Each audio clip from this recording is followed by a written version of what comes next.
మహిమను విడచి మహిలోకి దిగి వచ్చి మార్గముగా మారి మనిషిగా మార్చావు.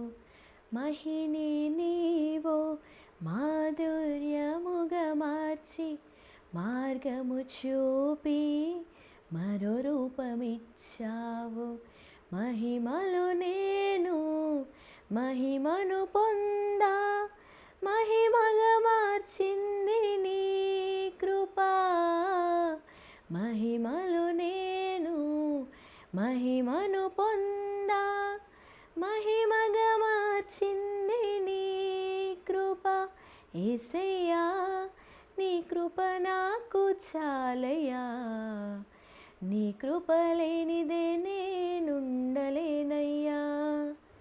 యేసయ్యా నీ కృప నాకు చాలయ్యా, నీ కృప లేనిదే